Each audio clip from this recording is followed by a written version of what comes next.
Welcome to Windows on the World, bringing you cutting-edge news, empowering information, and no conspiracy theories. On tonight's show,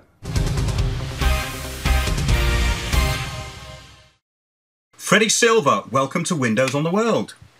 Hello, Mark. Hi. I've been looking at your website with quite some interest. You cover quite a lot of different subjects. You've been to crop circles. You've also gone into ancient megalithic sites and these energies that are found at these sites. And also, your most recent book is called First Templar Nation. So can you first of all give us a little bit of your background and a little bit about this latest book that you've written? Yes, indeed. In fact, it's not even my latest. My latest one is the latest one after the First Templar Nation. I've now gone to Resurrection.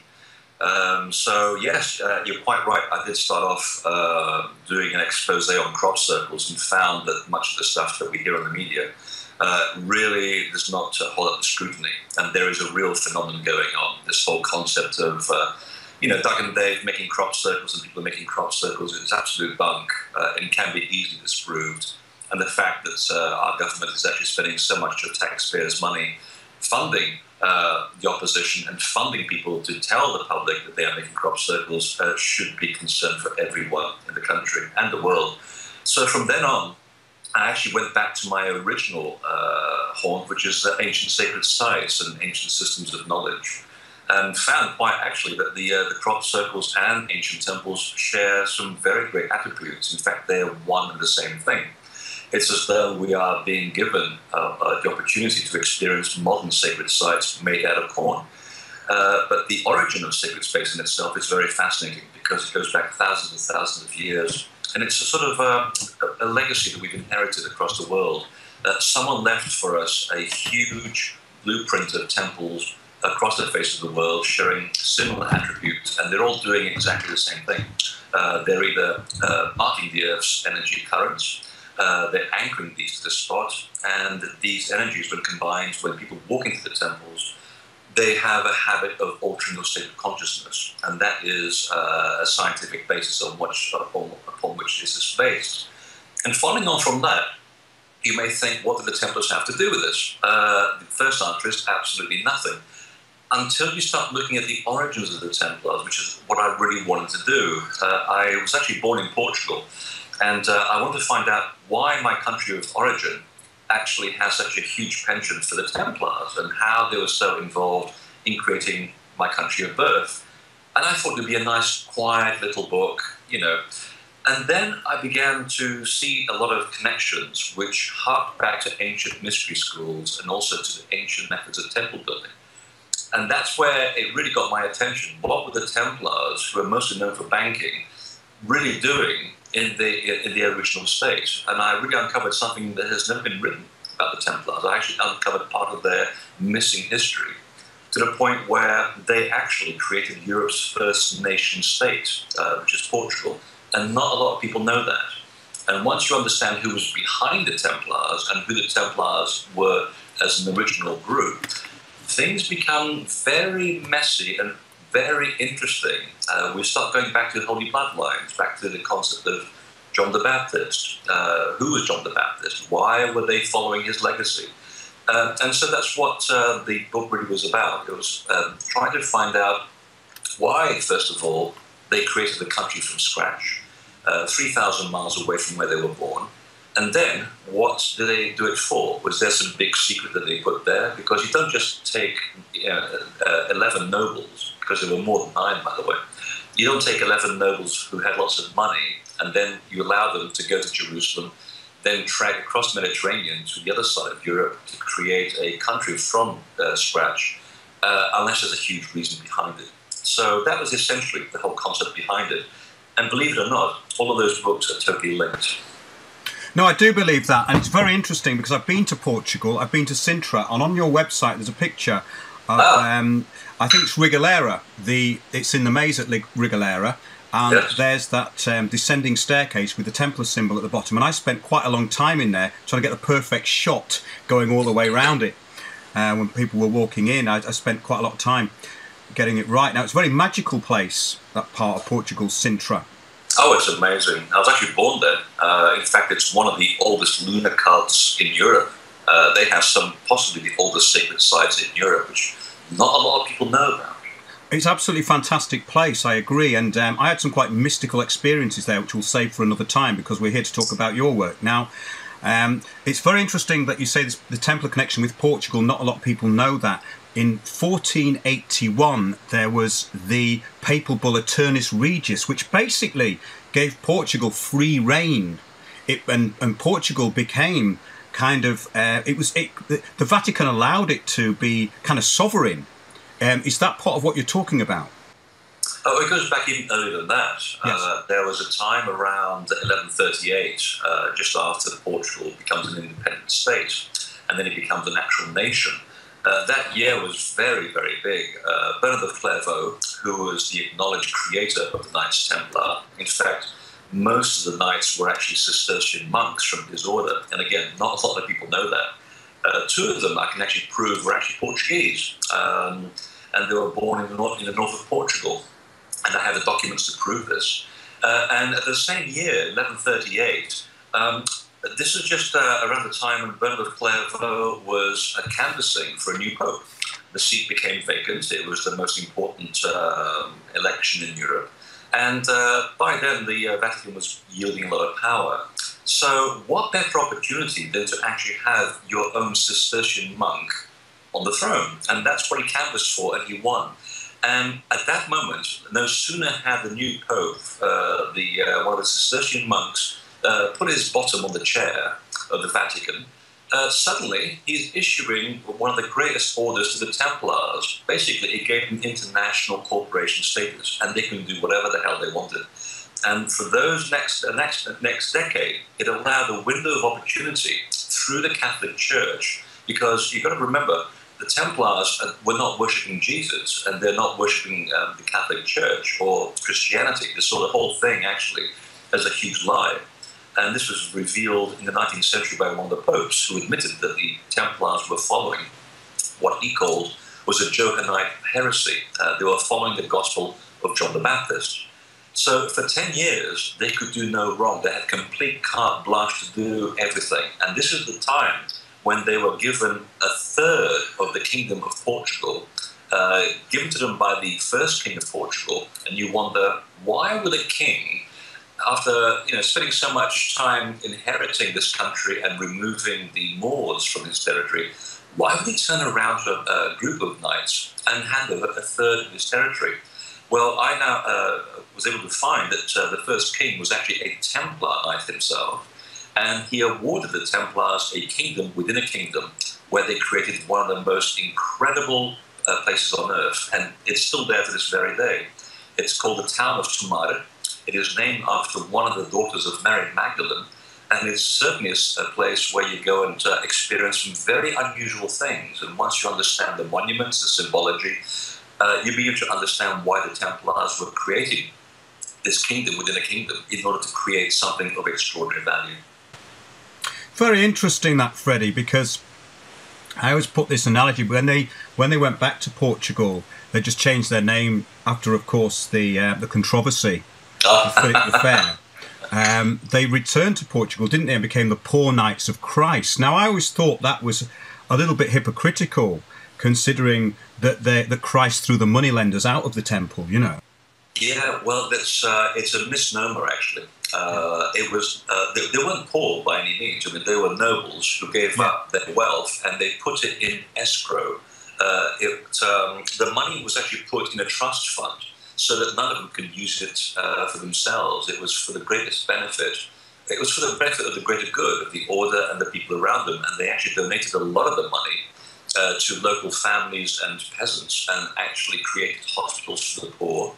They would teach the peasants' sons and children. They would create a kind of welfare system, and they taught people how to look after themselves. So the money was wisely spent. This is something you don't get to hear about, because the winners, who were the Catholic Church and Philip IV of France, they wrote history in their own words, as people tend to do. And we're left with this impression that these people basically were rolling in it. The opposite was actually the truth. They weren't rolling it. They were applying the money to create a kingdom of conscience across the face of Portugal, and then they did it across the face of Europe.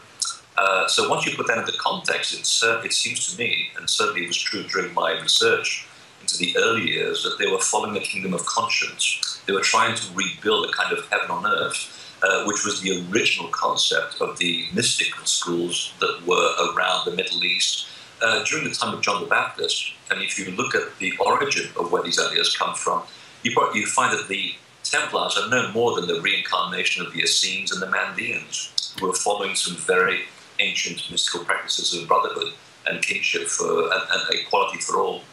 That's really interesting, because around 1302 a papal bull was issued called Unam Sanctum, which basically put the whole world into trust under the pontiff.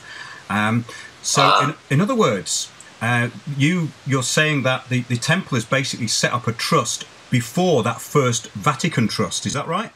Oh, absolutely. This goes all the way back to their creation, and which we take to be 1118. I've got the Templars actually in Portugal inheriting property in 1111. Which means that Houston, we have a problem.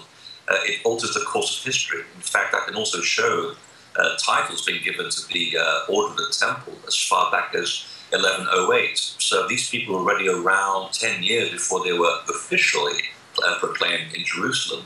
And they were already accredited with putting their money into a trust fund.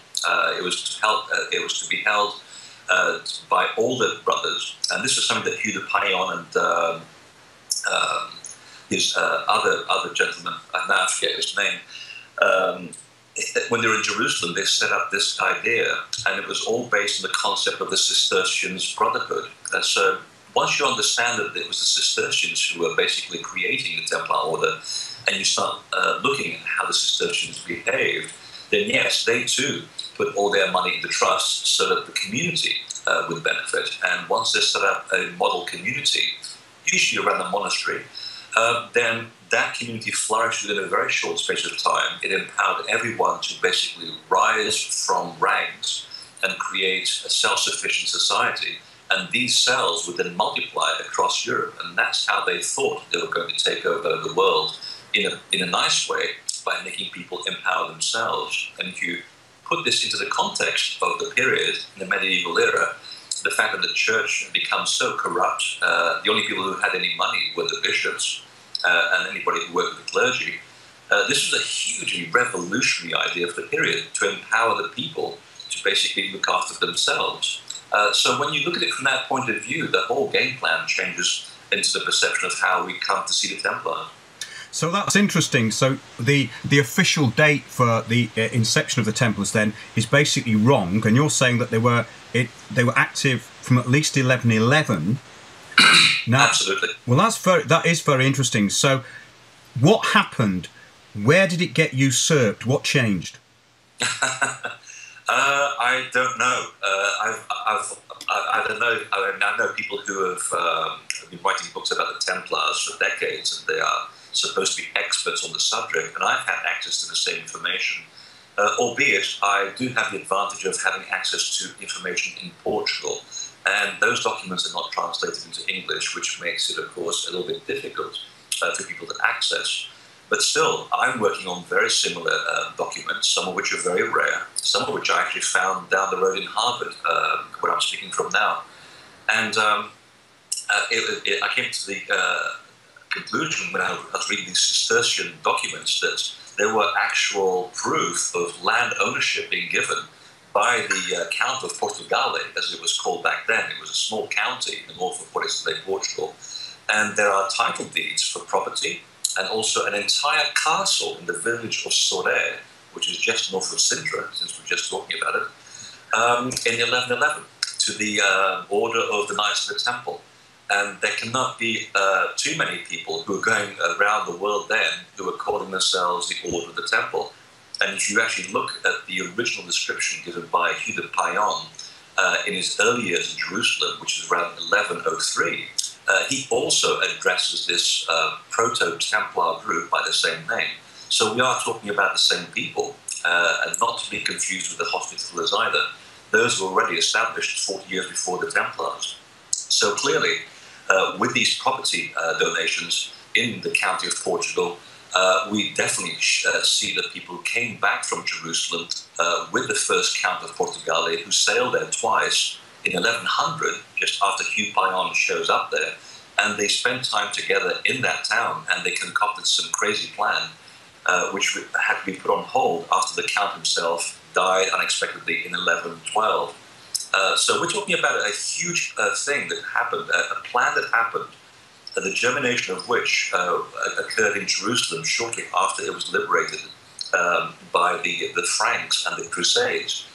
In fact, the forming Templars went into Jerusalem on the back of the Crusades, which is something, again, that most people don't really know. It's really interesting, this, and Portugal is definitely the key, I think, to a lot of this stuff, because obviously Portugal means Port of the Grail. Yes, that's actually a very interesting subject. There was a title that was given to the Templars if you go back to the conversation, when the King of Portugal donates a third of his territory to the Templars. If you look carefully at the seal of the king, it shows an extra R inserted into the quadrature. So it's like a Celtic cross with the word Portugal written as an anagram with an extra R. And the attentive person, if you're into the mysteries and you look at symbols on 3 different levels of interpretation, each one going deeper into a secret message, the word Portugal is written into the actual quadrature of this king's seal. And it's always made me wonder, could it be possible that the Templars actually created a kingdom within a kingdom to put the Grail there? But that's where the fun really began with this book, because then you have to ask yourself, what really is the Grail? And there are so many, it's such a huge subject. I mean, it's been described as a cup, a person, a repository, a receptacle, an altar, a bloodline, and also a concept. And after much deliberation on this and much looking around from a very wide angle, I finally came to the conclusion, looking at what the Templars were doing and how they were behaving, and how the concept of the original Grail stories are portrayed, that the Grail itself is a spiritual concept. It's actually not an object at all. And yet, paradoxically, the Templars did actually put the Grail in Portugal, and they put it into a building. It's a very special building, and it's in the town of Tomar, which again is named after the daughter of Mary Magdalene. But also, Tomar is an anagram in itself. In Portuguese, it means to imbibe, to drink. And anyone who's familiar with the mysteries knows that phrase very well, because when you become, when you join an inner brotherhood that works with the secret mysteries, as the Templars did, that drinking is one of the essential ingredients of the knowledge. It's a very specialized understanding of how the mechanics of nature work. It's the most important, most secret information you could come across, and thousands of people have been persecuted about this for thousands of years. And they actually conducted the communication of this special knowledge in secret chambers underneath their most important buildings. One of them being this rotunda at the top of Tomar. And it took me 15 years to work this out, until one day I was actually sitting in front of this building, not far from where I was born, and I began to wonder, why is it that the word rotunda in Portuguese was not used for the building? The Portuguese called it a charola. And I looked into the origin of this word, and it actually means a salver, which is a special ceremonial tray made of silver. And I thought, wait a minute, that's an exact description upon which the Grail is presented during the original Grail myth. And it suddenly dawned on me that the actual building, or the effects taking place inside it, is the actual Grail. because my understanding of sacred space and the way that temples work and the way that Templars built their temples is in exactly the same way that the initiates would build pyramids and ancient temples. And we now know that inside these temples there are certain chambers where you are indicted into a secret brotherhood, into which the last phase of initiation is called the raising of the dead ceremony. And that's when you are given the last rites of the most intimate of secrets, where you have an out-of-body experience. You travel to the other world, you come back, and you are declared risen from the dead, because you now understand how nature and how life and the universe really works. Very important information. And there is that chamber underneath this building. So in a matter of speaking, yes, the Grail is in Portugal, it is in this building, but it's also in many other buildings and preceptories where the Templars did exactly the same ritual around Europe and also in Scotland. So we're dealing with many, many Grails, and we just have to understand it from a different point of view. That's really interesting, Freddie, and Scotland is another big part of the key with all this, isn't it? Absolutely. In fact, when the Templars were finally persecuted and they were allowed free reign in Portugal because the Templar king was himself a Templar, and also the Scots were one of the early people to also embrace the Templars, and the early Scottish kings, who were said to be from a holy bloodline, were themselves very favourable to these people. And since then, Scotland and Portugal have always enjoyed a very special friendship, which I never understood until I began to, and this was sort of slightly outside my mandate for my book, but I began to trip over the information when I began to discover that there were a lot of secret meetings between the Portuguese and Scottish Templars. And in fact, if you go to Roslin Chapel and you look at the famous apprentice pillar, I discovered that it was actually created by a Portuguese master mason. There's your connection right there. And if you follow that story and you look at the voyages of Henry Sinclair that supposedly and allegedly traveled to North America, then we begin to understand that connection further. I do have a map, and I found a map in Harvard, of all places, that does show an early map that precedes Columbus by 40 years, that shows a Portuguese caravel off the coast of Labrador. So that changes things considerably. And the last part of that equation is the name of America. It was never named for America Vespucci. That was essentially a myth that was created quite by accident by a German priest who fancied himself as an amateur historian. He cobbled together these unrelated facts, had it published, and somehow the story gained gumption throughout the printed word. But if you go back to the Templar history and find out that they were nothing more than the reincarnation of the Essenes and the Mandeans themselves traced their mystical practices back to Babylon. And there you will find other sects who dressed in white, had an inner brotherhood, gave their money and their possessions to be held in escrow, and also purified themselves and followed the gospel, which eventually became the gospel of John the Baptist. They were said that the highest level of their mission in the mysteries was to follow a star in the west. And that star in the west was called America. And now you know why America is called the way it is, because the Masons, who are the progeny of the Templars, essentially founded this country. Absolutely fascinating, Freddie. And it's pretty cool, isn't it? It's very good. We're going to take a short break. And when we come back, we're going to try and follow the money. Where did the Templar money go? This is a very interesting question. We'll see you in a couple of minutes.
Okay, Freddy Silva, welcome back to Windows on the World. Hello there again. We're discussing the origin of the Knights Templar and these amazing facts that you've found out. And they are facts because the book, First Templar Nation, is it's written in the form of a novel, but it's based on fact, isn't it? Yeah, it's a very complex story, and I was really struggling. It took 15 years to research, and this wasn't just a sort of a fly-by-night thing, but because I had to first understand sacred space. I had to understand John the Baptist, and I had to understand the Cistercians. I had to read Bernard of Clairvaux's 500 remaining letters to get into the skin of this guy, to understand what he was up to in order to create this group of very interesting people. Only then could I complete the story, and then it became very convoluted because you have 4 different time periods, 3 different countries, and I've written the whole thing as this kind of play. And if you stick to it, and people will send me an email and they'll say, you know, that book gave me a damn headache, but my God, it was great fun because the actual knife gets driven in the last paragraph, and then you go, my God. And I'm not going to let it out of the bag here either, Mark, but I have to admit that I was not looking for this information. It found me, and as I always tell people, I never tell the truth. I tell facts, and I let the facts speak for themselves, and I let the reader decide if the facts make sense. So it's a very exhilarating trip, but you know, cancel all your appointments for a month because it will require your full attention.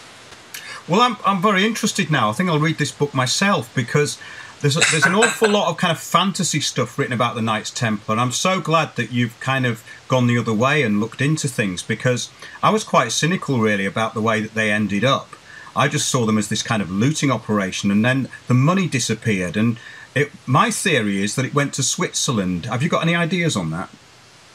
Well, now you're getting into the Priory of Sion and that kind of stuff. Now it gets a little bit more convoluted, and that's a little bit outside my reach, but I did sort of look into it as a matter of course, and my conclusion is that like any organization that outgrows itself in leaps and bounds, as the Templars did, I mean, I was looking at the letters of Hugh de Payron, and it's clear that he was struggling to maintain control of the moral and the course that he had originally sketched out for this group. So like any organization that grows so fast, yes, I think they eventually did corrupt from the inside by the 14th century. Yes, they were having to skip the checks and balances of people coming into the order in order to maintain the amount of property that they were inheriting, which fast outstripped the people that they were bringing into the order to help manage it. So I can see how people who were glory hounds and mercenaries and the people who saw the greater splendor of the external splendor of the Templars would have been obsessed to join the order to make money and bring prestige upon themselves. That is not surprising, that's just human nature.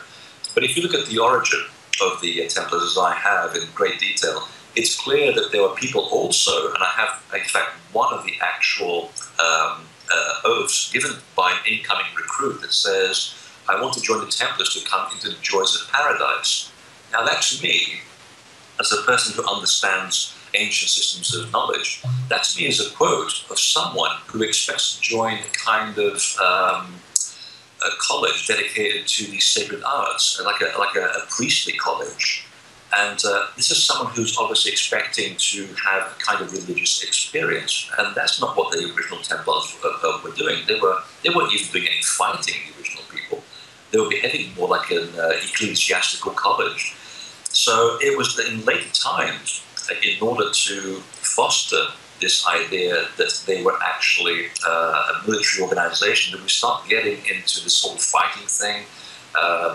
People start confusing the Crusaders with the Templars, and the Crusaders were the ones that were actually doing the fighting.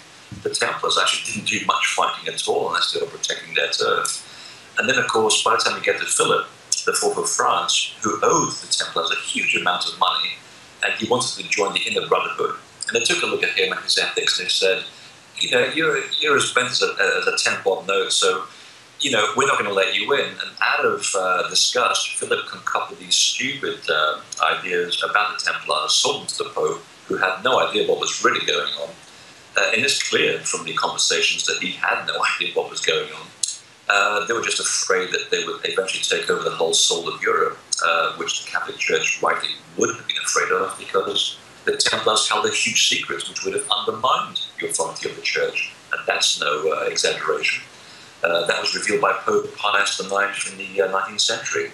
So eventually, yes, they did corrupt from the inside, but there was still the essence of the inner brotherhood, and it was those people that were able to escape to La Rochelle on that fateful night, and then the treasure and the ships just disappeared.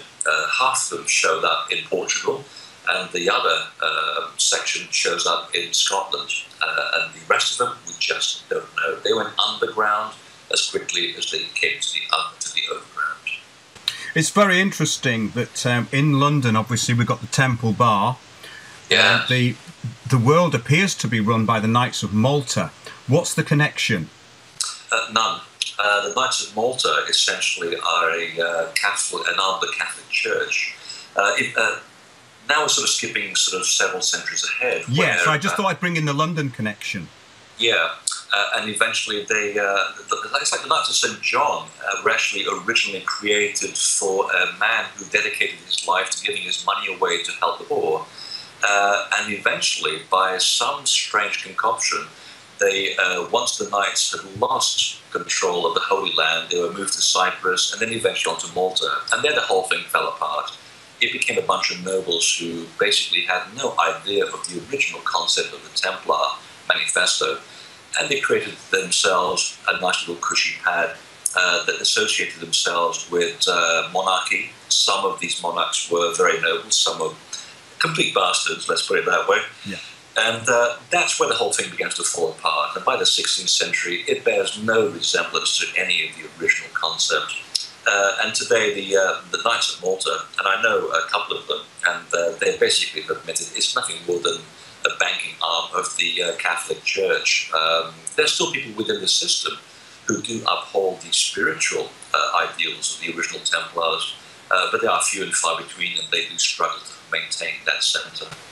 Well, thanks for clearing that up, because that's exactly what my research has taken me into that area of conclusion, really. Oh, good. So no, I just thought I'd tie that up, because that is so far removed from what we were talking about in the first part of the show.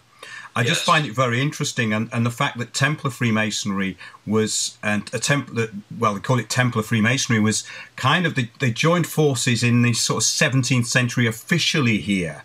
Have you got anything to say about that? Oh, absolutely. In fact, I discovered, and I can't remember who was it that came up with this original research, so I'm sorry if I can't remember his name. I think it was a Scotsman. He was talking about the origins of the Scottish Rite Freemasonry, who are essentially the progeny of the Templars. They are the closest you're going to find to the original concept of Freemasonry. And they trace their particular ethics to how should I describe it? It's a kind of ceremony of heirdom. And they claim that the original masonry was founded at Mount Heirdom in Scotland in 1313. Well, they're absolutely right that, yes, that ceremony did take place in 1313 when a Templar called Robert of Heirdom escaped from France and moved to Scotland to restart the Templar order. I don't think he succeeded, but he did succeed in at least allowing many of the Templars to gain some traction in that country in that particular time period. Now, Mount Heirdom is another story.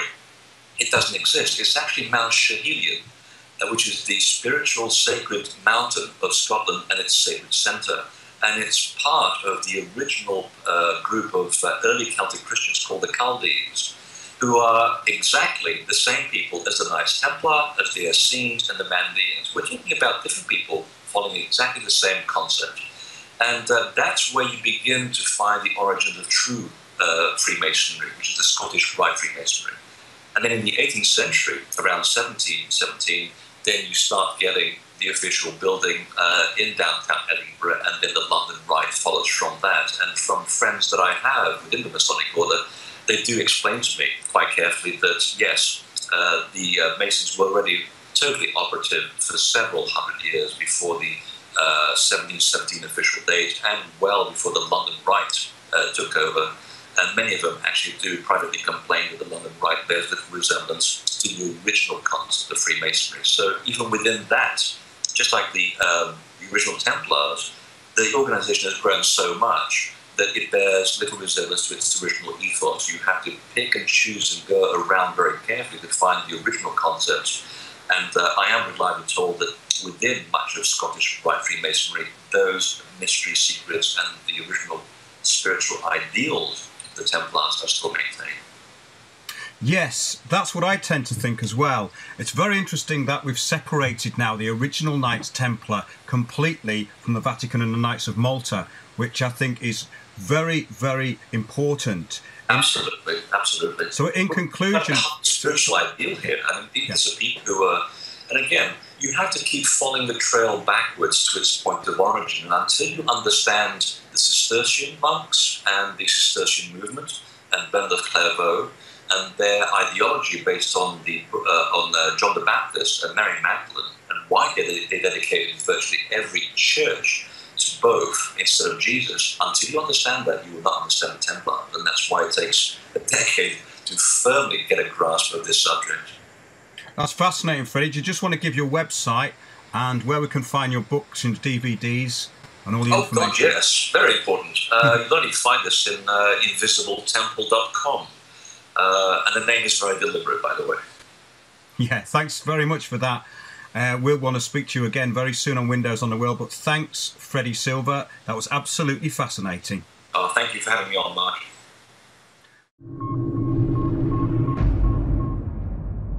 Thanks for joining us on Windows on the World. Remember, keep watching those, watching us, watching Windows on the World. We'll see you soon.